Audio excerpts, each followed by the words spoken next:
and we have to really escalate the noise we make so that we'll be heard.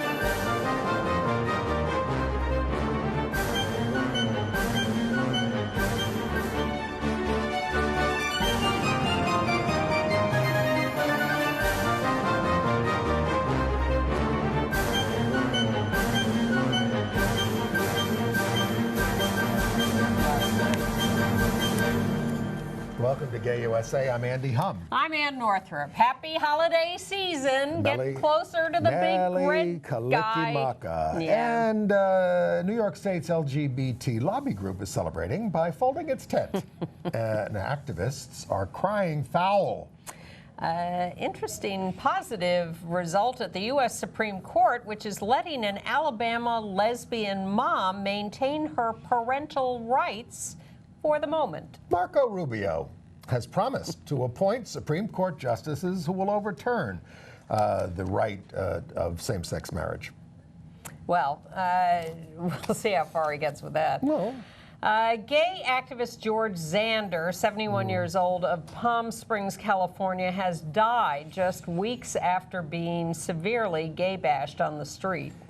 An NBA referee has come out after a top player is fined for attacking him with anti-gay slurs, which we can't say on this program. Well, some of them we can. Tunisia has sent 6 students to prison for 3 years each for homosexuality. It's awards season in the movies and television, and lots of lesbian and gay and transgender nominees have been nominated. Yeah, we'll give you a list of some of them. Andy will review A View from the Bridge. With you. Yes, which I sat through because there's no intermission. And I liked it. You were up against a fence, too, and you couldn't get out. More on that later. Also, The Color Purple and School of Rock. And Anne will tell you about the movie The Big Short. 2 thumbs up. Okay, I'm looking forward to seeing it. Well, let's start with that presidential debate this week and those wacky presidential candidates, because why not? I will say Ted Cruz, who is supposedly gaining ground as the sane alternative to Donald Trump. No. Even though even Chris Matthews points out that the Republican establishment would be more upset by Ted Cruz being nominated than Donald Trump. He's even meaner than Donald. Oh, much. And much more hard right. And he hates us. Yeah, and if you had any doubt about that, this week he was endorsed by the Family Research Council and Tony Perkins, who have been labeled a hate group by the Southern Poverty Law Center. Are they a tax-exempt organization? Maybe it was just Tony in his personal capacity who endorsed him. But it's a good indicator. And, you know, he has been appearing at many, many forums run by right-wing pastors whose main theme is kill the gays. Right. He's a very, very dangerous character. Right. And we're not endorsing anyone here. We're just giving you information. Well, especially since Hillary Clinton this week held a little phone call with LGBT supporters to announce once again her support of the community, because she needs our votes.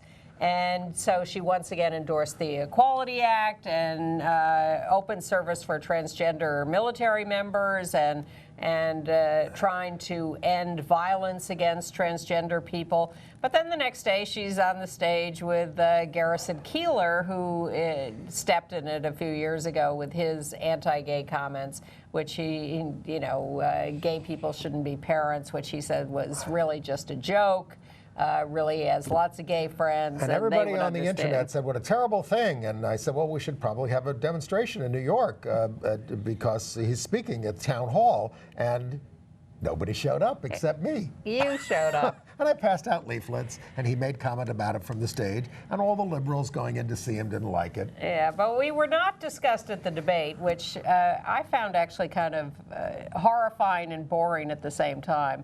A lot of bluster, a lot of, you know, chest thumping, and I'm going to kill ISIS. No, I'm going to kill ISIS. I'm going to carpet bomb them. I'm going to make the sand glow. I'm going to, you know, they're never going to do whatever.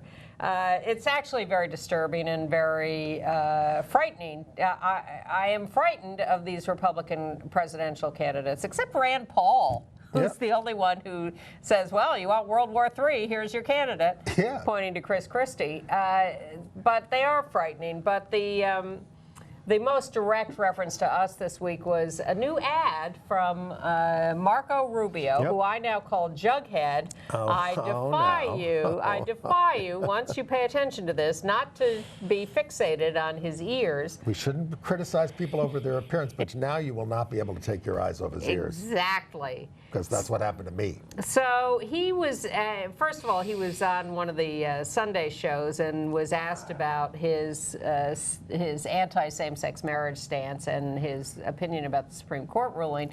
And he said, well, it's unconstitutional. So whoever it was, Chris Wallace maybe, who was interviewing him, who said, well, what are you going to do about it? Are you going to try to pass a constitutional amendment?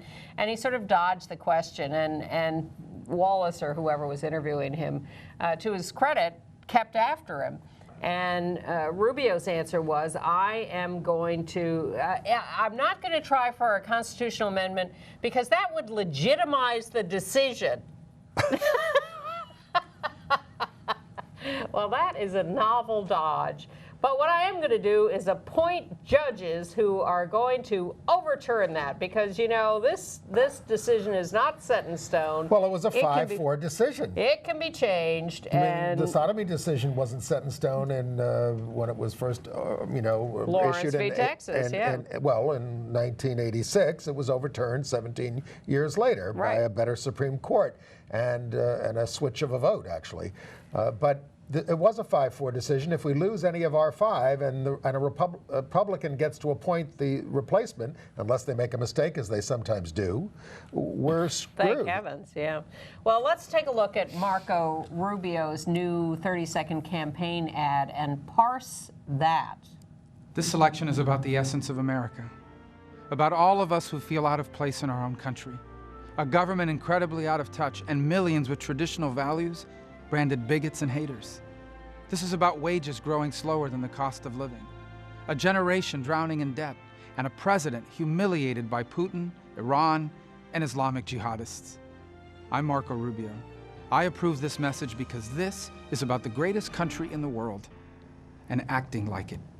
He packs an awful lot of crap into 30 seconds. Give him credit. Well, I'm sure you've caught traditionalists being branded bigots and haters. Yeah. Well, I'm struck by the fact that he identifies himself and his supporters as outsiders. Oh, we feel out of place, and we're going to help raise wages. You know, you're not. You're going to do what both parties have done for decades and centuries, which is give everything away to the rich. Exactly. So, which they do to some extent in this new bill they're passing, this new budget bill. Yeah. By the way, do you know who Trump said his favorite Supreme Court justice is? You know, because I told you. Yes, you do. But you can say it. Go ahead. Clarence Thomas, who was, I don't know, why is this? Why? I mean, he's such a blunderbuss. Why would he like this guy who's so quiet? He won't talk back. Well, the worst thing Rubio... He's just trying to check some boxes. The worst thing Rubio did to all of us was, I didn't know about this. It was revealed this week in a big story in the Times. Maybe should we have known about this before? He slipped something into a bill, some other unrelated bill, that essentially is dismantling Obamacare, which is killing insurance for a lot of people because it doesn't allow for the federal government to make up losses of any of the companies that are giving us the subsidies and things like that. So everybody's rates are going up. Everybody's deductibles are going way up this year. Mine is, and everybody's. And thank you, Marco Rubio, who says I'm just not. This would be a big subsidy for big business, which to some extent it is, but it was to helping poor people. And it's a transition to a better system. Yeah. It's a temporary thing, and he's just killed it, and therefore everybody's screwed. I'm pissed off, I will say, that nobody on our side spotted this and tried to get it out of there. Can't you read? And a footnote on the Supreme Court, I'm pissed off at Scalia for his racist comments this week in the affirmative action case. Yes, absolutely outrageous. But they did do one good thing this week, and we might as well talk about it as long as we're talking about the Supreme Court. They issued a temporary order granting a lesbian woman to have adoption of her former partner's children to be enforced while they decide whether to take the appeal of the Alabama High Court, which said your adoption is void because it should never have been approved in Georgia, which is none of your business, Alabama. Yes, so what happened was the Alabama court said this, lesbians separating, one is the biological mother, one is the adoptive mother in Georgia, they live in Alabama. And the Alabama court said, all right, we're not going to recognize the Georgia adoption, so the non-bio mother went to the Supreme Court, and the court said, all right, we're going to decide whether or not to take this case, but meanwhile, until we decide that, we're enforcing the adoption rights or her right to visit the kids and have some rights with them. And that's amazing. Yes, even the guardian ad litem, who was appointed by the state of Alabama to look after the interests of the child, told the court, let her keep her rights with the kid. Yeah. All right. Well, let's go back to our headline story here in New York, which is the dissolution, to a large extent, of the Empire State Pride agenda. Which is the New York State LGBT lobby, which was founded in about 1990, a combination of a couple of groups. It was 90, yes. A fair pack, which raised money for candidates to try to, and something called the New York State Lesbian and Gay Lobby. So then they changed it to Pride Agenda, which, what the hell is that? But who would care what it was if it did its job? And under some past directors like Matt Foreman, who went on to head the National Gay and Lesbian Task Force, it was an aggressive group, and it did make progress. After many years, it passed a statewide sexual orientation non-discrimination act that left out gender identity and expression. Matt's sorry about that now. That is still on the agenda, and one of the objections to the group dissolving is that is still on the agenda, although the Governor Cuomo, this year issued an executive order to accomplish some of that non-discrimination ruling for gender identity and expression. But here's the issue.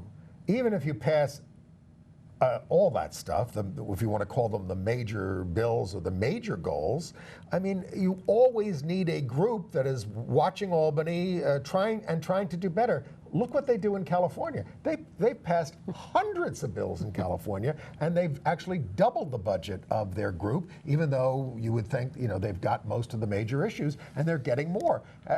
Since this is absolutely insane, but Pride Agenda for a long time has not been very connected to the community. This was not done transparently. It was not done in consultation with the community. It was not even done in consultation with all the former executive directors who were horrified by this, and just made a video talking about how needed the group is.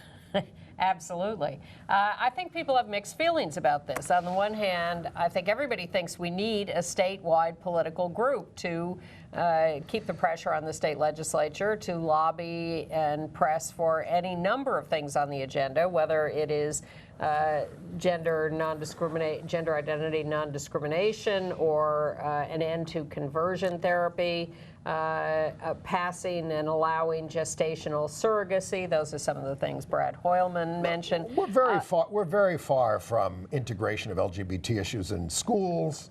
I mean, they passed an anti-bullying bill. They passed some other things, but we're very far from the promised land. So we all agree that we need a group, and we need these issues and more acted on, but we're not entirely thrilled with the performance of the Empire State Pride Agenda over the last few years. And they would say, look, after marriage was passed in New York State, Nobody wanted to give us any money anymore. Our donations plummeted from $2 million a year to $500,000 a year. And because no one liked our focus on gender identity and expression, and we have a right-wing Republican legislature abetted by some conservative Democrats, Senate, half the legislature, and so it's much tougher here than in California. Although they just lost another Republican member who was, convicted and is gone. Dean Skelos, the former head of the New York State Senate, he had to step down from that role, is now completely out of the Senate. New strategy in New York. You don't beat them at the ballot box, you send them to jail. That's what they do. Yeah, it is. We've had better success there. Now, Joanne Prinzivalli, who was head of the New York State Transgender Rights Organization, said we need a trans-specific group coalition to pass GENDA, which and they're going to ramp up their efforts. That's fine, but that's only one issue. Certainly that issue needs to be pursued continually. The executive order is not enough. We need an actual law in place. We need a group. We need a group, and you kids are going to have to do it. Sean Strube points out there's a large AIDS agenda still to be accomplished. Matt Foreman says this is appalling. Alan Van Capel says we need a statewide LGBT group. Well, Matt said the job isn't even half done.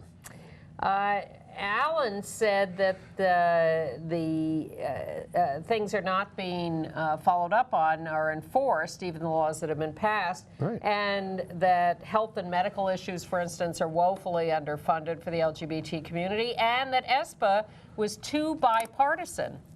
That it did not hammer the Republicans enough. It tried instead to seduce them.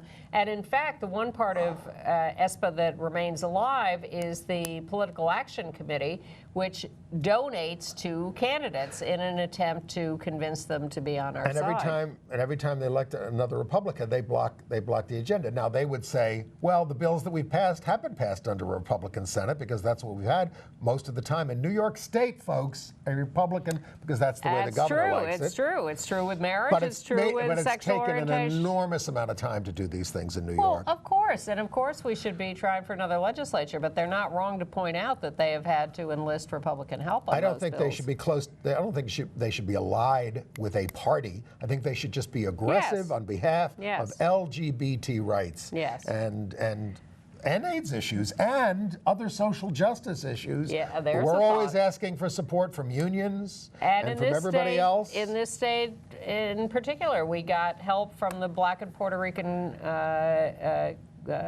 caucus in the state legislature for years on the hate crimes bill. Oh, no, I read about all kinds of calls for reform in the legislature, not just New York, but elsewhere. And here's what we have to do. We have to, and we have to limit outside income. We have to do this. We have to do that. We have to, people have to get organized.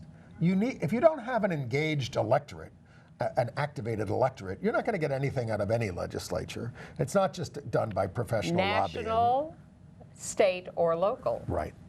Well, let's look at some other political news as long as we're here.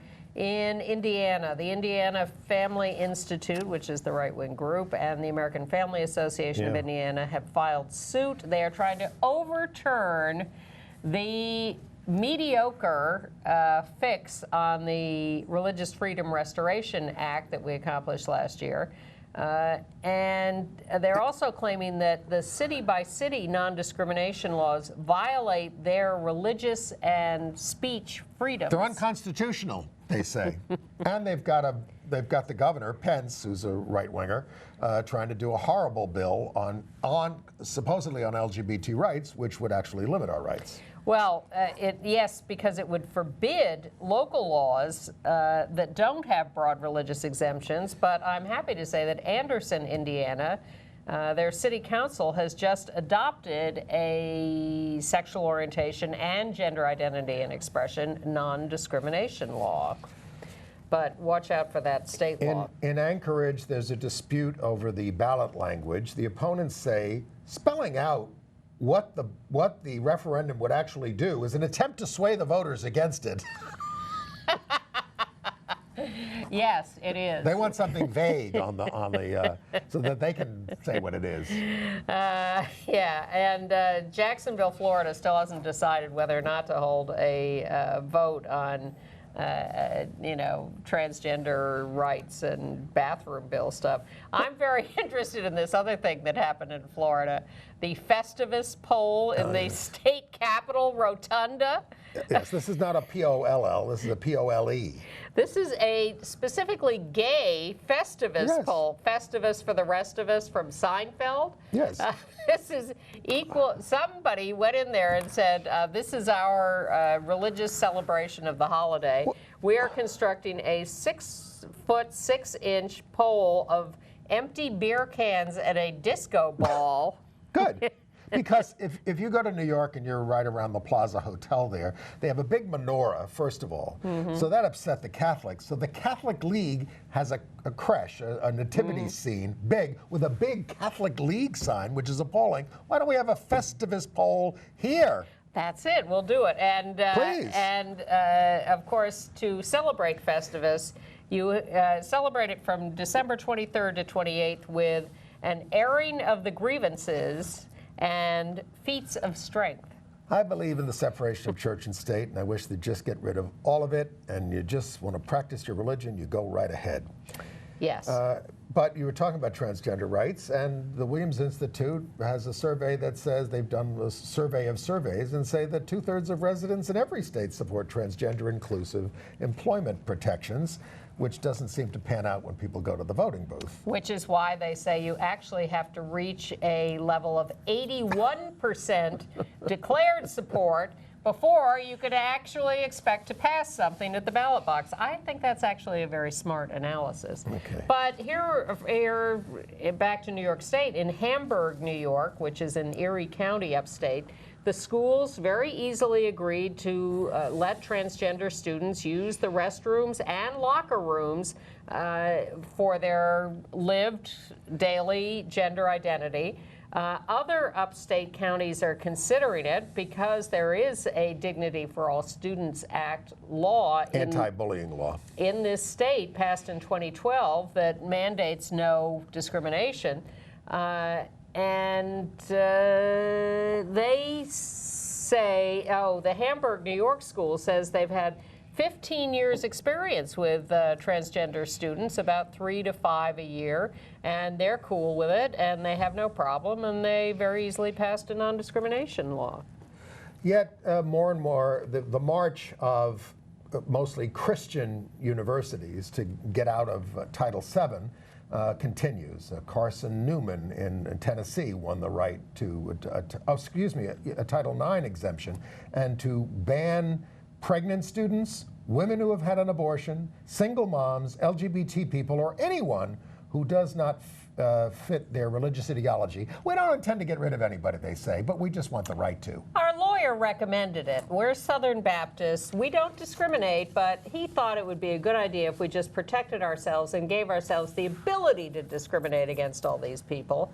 And there's some dispute about whether they actually will kick people out or whatever. Let's start with California. Biola University, a conservative Christian college, is demanding that all employees, including everyone from janitor on up, no religious affiliations with the employees, but they have to sign a pledge to oppose same-sex marriage, abortion, extramarital sex, homosexuality, and transgender people.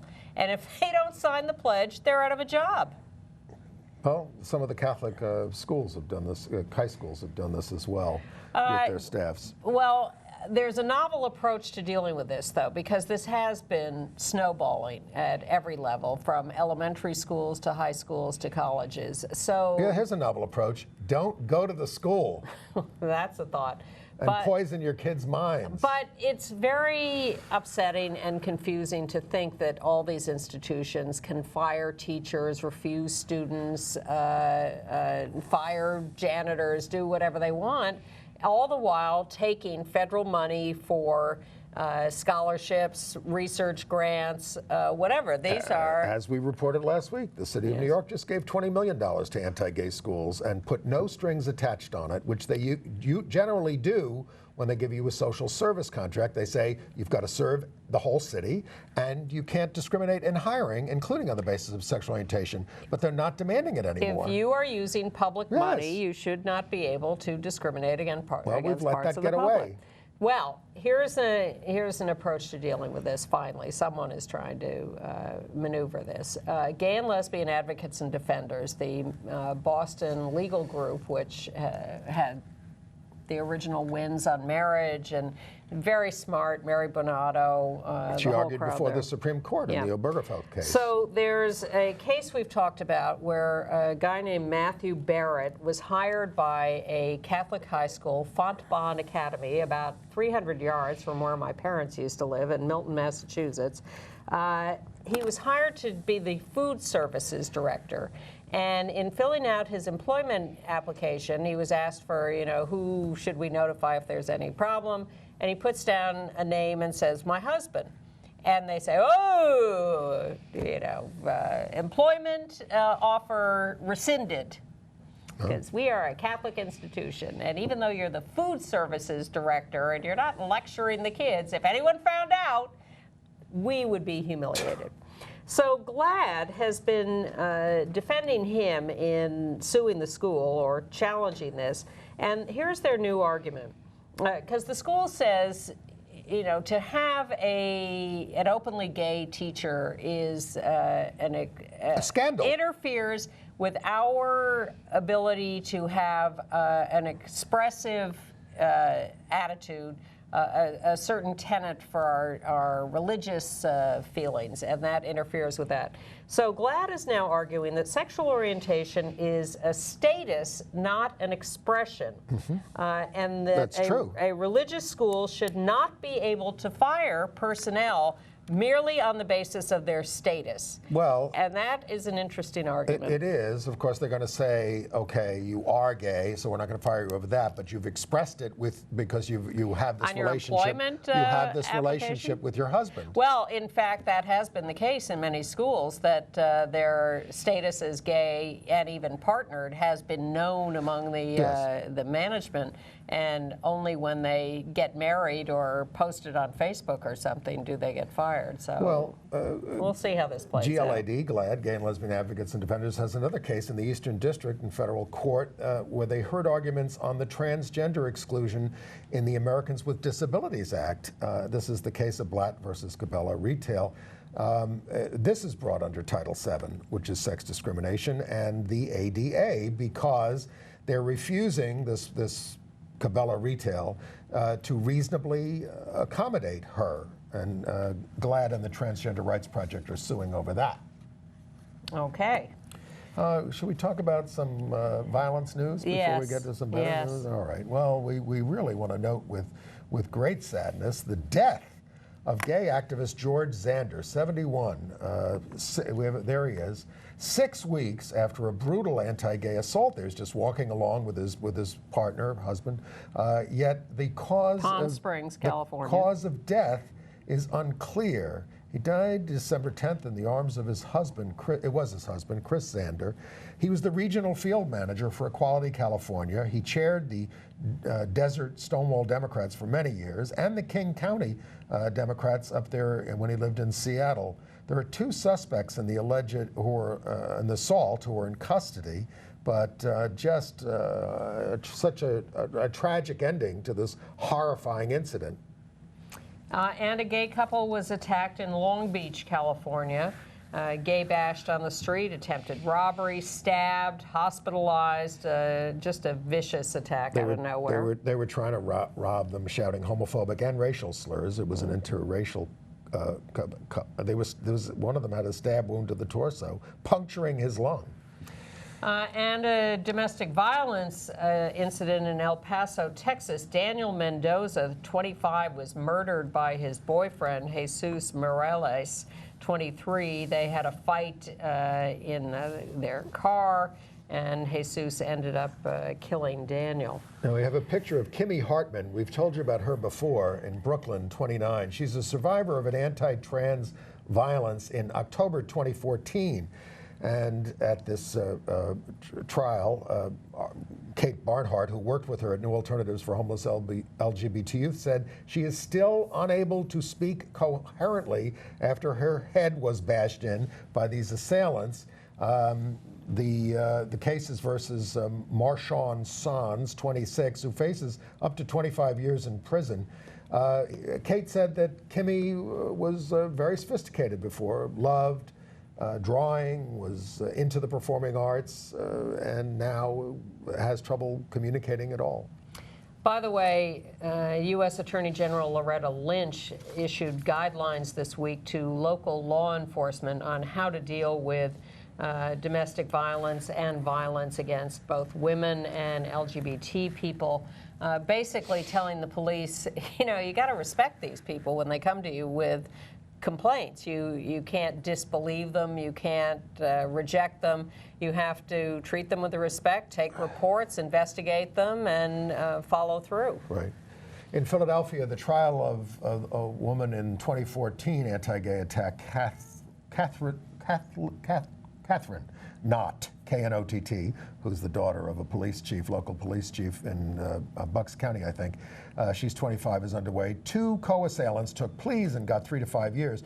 She says she didn't touch the gay men, one of whom, Andrew Haught, had to have his jaw wired shut for 8 weeks, but others are testifying it was her. They have video of her hitting them. Yeah. All right. How about the Bronx?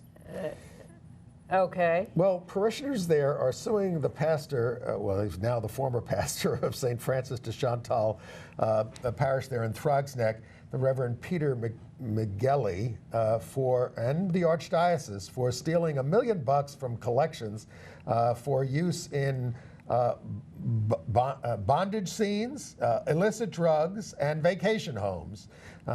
They say that the cardinal knew about this and didn't do anything about it. The cardinal wrote a letter to the parishioners and said, you know, we know he was guilty of some sloppy fiscal management in the parish, but we have found no evidence of embezzlement.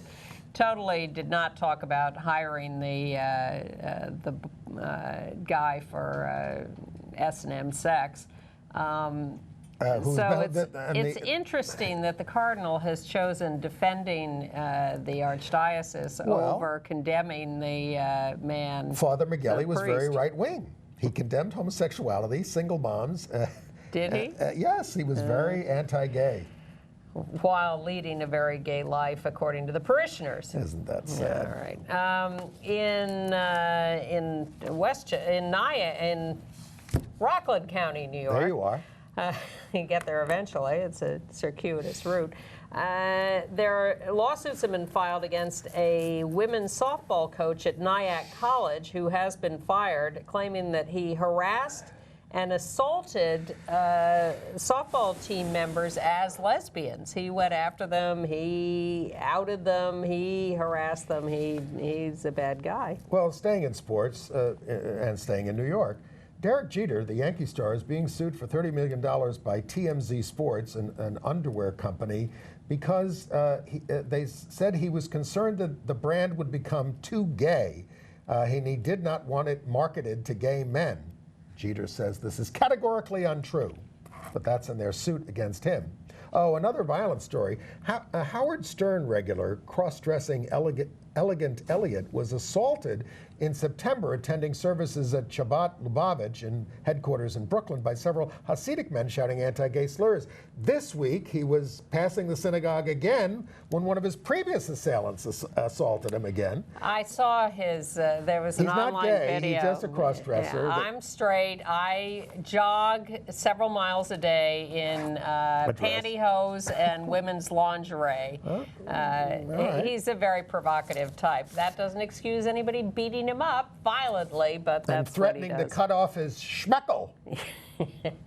Meanwhile, NBA top ref, officiated the All-Star game, the championship, and the Olympics all in one year. Bill Kennedy has come out and said he is proud to be gay after a member of the Sacramento Kings, Rajon Rondo, repeatedly called him a faggot and yelled at him. And worse. He was ejected from the game in Mexico City for that on December 3rd. He was and fined $86,300 in game penalties. Yeah, you know what that is? That's like one game's pay. All right. And suspended for a game. But Maybe then he'll donate it to an LGBT cause. He's paid it to the NBA. That's Well, who, they should that's donate who gets it to the an money. LGBT Well, cause. he has made a couple of statements since saying, "I'm not anti-gay. That's just language." It's just what comes out when I'm mad, like Alec Baldwin. Yeah. That's true. Yeah. In California, we're waiting to see whether the proposed referendum on transgender people being allowed to use the bathroom of their choice will get to the ballot. This is a Houston-like thing. The bill, I found out in this week's news stories, offers a $4,000 bounty. Yeah. If you discover a transgender woman in the ladies' room. Well, If this do you bill grab passes. them in the genital area to find out? I think people will be standing outside the ladies' rooms waiting to collect their $4,000 by outrageous. grabbing some poor transgender woman. So outrageous. They have to gather the signatures by December 21st, so we'll find out shortly whether they do so. Some marriage news? Yes. Well, that protester who disrupted the Supreme Court oral arguments in the same-sex marriage case in April, Rives Grogan, 50, of Mansfield, Texas, was sentenced to 30 days, and he must stay away from the court for a year. He shouted that supporters of marriage equality could burn in hell for eternity and that homosexuality is an abomination, just like it says in the Bible. And he disrupted the court in 2006 in an abortion case, but they let him back after a while, and he does it again. Jesus says, I must proclaim my faith. Now, here we are for an hour every week proclaiming our opinions, but and it's not that I haven't disrupted various we have disrupted things sometimes, but not the Supreme Court. That makes me nervous. He also disrupted the U.S. Senate and one of the Obama inaugurals. Well, what the heck? In Elbert County, Colorado, a clerk, Dallas Schroeder, has a poster up in his office with passages from the Bible disparaging same-sex marriages. It says, each man should have his own wife and each woman her own husband. Corinthians. Now Schroeder says, well, he's just celebrating marriage. And he wrote, they have to see the poster, and if they choose to violate God's written word, that is on their head. That's what he said in an email to other county clerks statewide. This is his way of trying to convince same-sex couples not to get married. It's not very polite, Dallas. In Puerto Rico, a court has okayed the first adoption of a child by a lesbian couple. In Florida, Joseph Morrissey is suing the IRS for denying tax deductions for medical expenses for him trying to have a child with his partner, who's a man, so he's using surrogacy, and they don't want to pay for it. And they're saying, your sperm is fine, you're not infertile, you can't take this as a medical expense, and he's trying because being gay is a choice. Yeah. So we're not allowing, this is the IRS saying you cannot use this as a medical deduction, even though straight couples are allowed to deduct their medical expenses around in vitro though not always for surrogacy. He says, I'm effectively infertile. Anyway, in Arkansas, the high court in the state has blocked the lower court order allowing same-sex couples to be listed on birth certificates of their kids as parents, but let's stand the certificates obtained by the 3 lesbians that sued. Yes. All right. All right, on to international news. Okay. In Australia, in the state of Victoria, which is Melbourne, same-sex couples are now allowed to adopt, but religious agencies can reject them. In Saudi Arabia, women were able to vote for the first time this past week, but they're not able to drive home from the polling place. In Cyprus, I appreciate the thought, but it's not on the gay list. Cyprus, straight and gay couples can now enter civil unions, but gay couples cannot adopt jointly yet. In Greece, they're working on a civil partnership bill, but a bishop there of Kalavrita is not happy. He's telling the government, vote against them. They have a picture of this guy. Take a look at him. He looks a little like Santa Claus. They are not human. They are freaks of nature. Wherever you see them, spit on them. Don't leave them in peace. They are dangerous. Now, you know, those are very violent fighting words, but I'll just wish you a Merry Christmas. But you sound a little genocidal to me. I've never been impressed by the fact that religions, which I would have thought were optimistic, peaceful people, tend to say, my religion is right and yours is wrong, and get in fights with each other, but they're even meaner to us. That's the story of world history. Evidently. In Estonia, the Cohabitation Act, giving same-sex couples more rights, takes effect on January 1st, but without the implementing acts.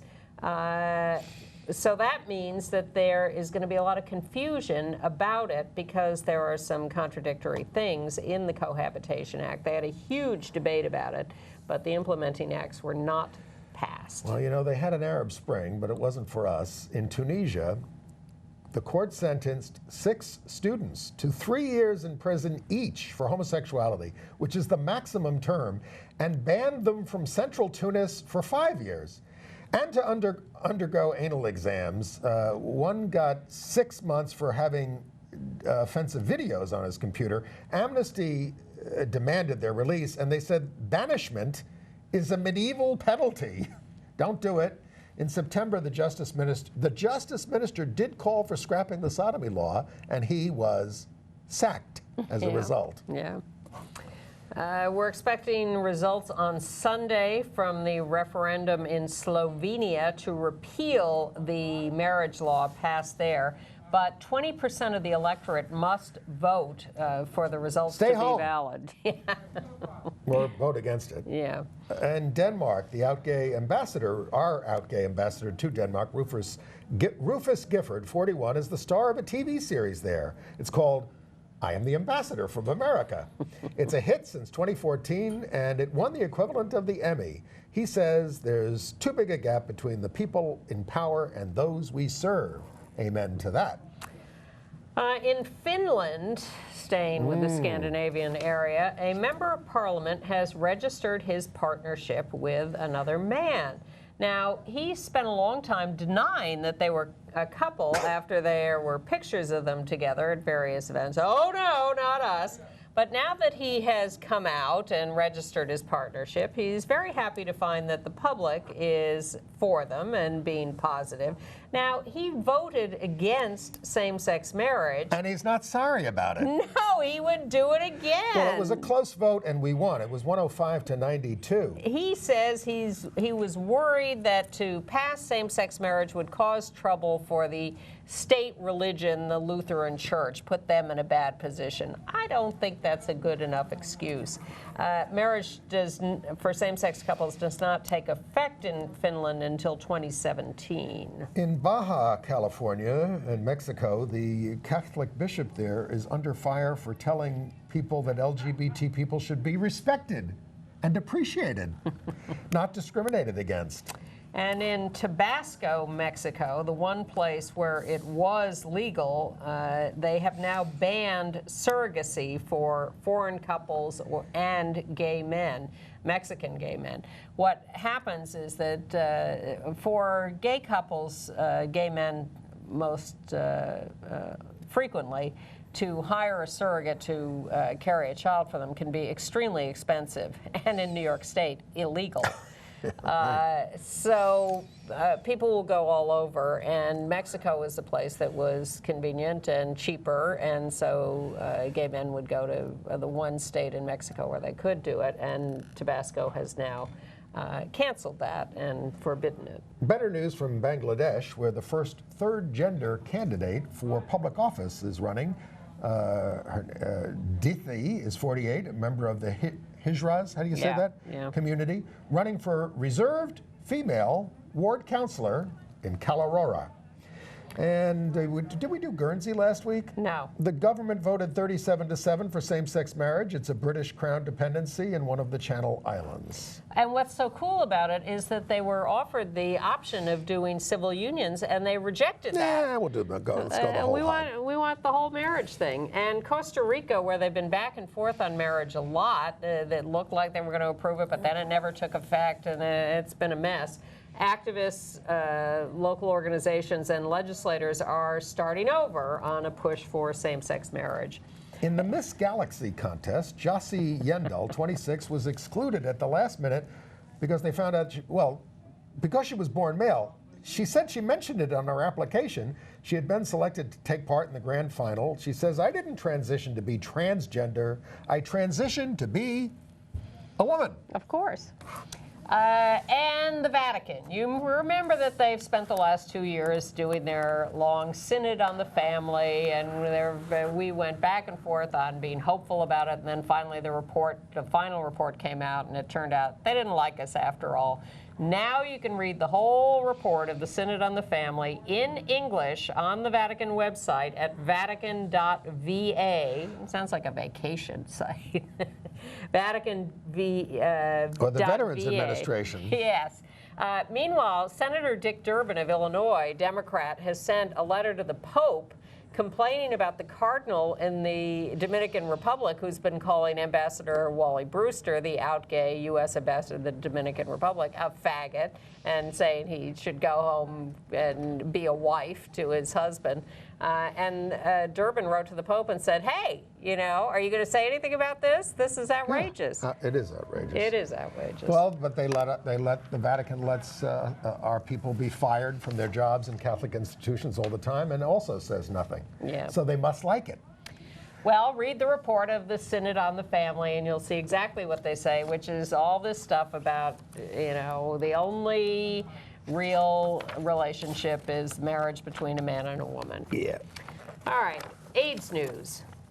I went to the Treatment Action Group benefit, and they honored Chelsea Clinton. And let me tell you, she's very smooth. I would expect no less. Her father, of course, is Slick Willie, but she's just very smooth, speaks without notes. She's cool, Chelsea. Very, very movingly about her role, her Clinton Foundation role, and just everything about the AIDS crisis. So I was very impressed. They also gave awards to Jim Igo and Dr. Jack White-Scarver, and to Matt Bomer and Simon Hall, so we're a couple. You know them. Well, ACT UP, meanwhile, was attacking a speech at the New School by AIDS denialist Gary Null. He's still at it. Is he still on WBAI? Yes, it was a WBAI event at the New School. And he's one of these people. What does cause AIDS? I don't know. Sexually transmitted diseases, too much drug use. That's what they've been saying for 30 years. God. It's all nonsense. And he's still out there peddling it. And so ACT UP interrupted his speech. And GMHC has sent a survey to all the presidential candidates on AIDS and other issues. You've read the survey. You were not entirely impressed. I just don't think it's specific enough to the legislation and the things that are going to have to pass that a president's going to have to do. I mean, it sort of vaguely addresses the blood ban and sexual orientation and gender identity protections. It says, should there be federal protections based on HIV status? Well, isn't that already covered under the Americans with Disabilities Act? How about criminalization of people with HIV? I didn't see that. And screening for substance abuse and mental health services. I mean, it's just pablum. It's just too vague. You've got to nail them down on things that are on the table that need to be supported, not just ask them open-ended questions. How many AIDS questionnaires are they going to answer, if any? And you might as well ask the real questions from the beginning. Yeah. Don't miss your chance. I mean, do you want to improve the reach of Medicare and Medicaid? How about Medicare? Do you support Medicare for all? Wait. Maybe GMHC doesn't support that. Let's predict how many Republican presidential candidates will even answer the questionnaire. Here's my prediction. Wait a minute. 0. Donald Trump will answer, and he says, if I'm president, it's all going to be great. You're going to be winning. You're going to get sick of winning. Oh, well. You're going to win so much. He did that again last night.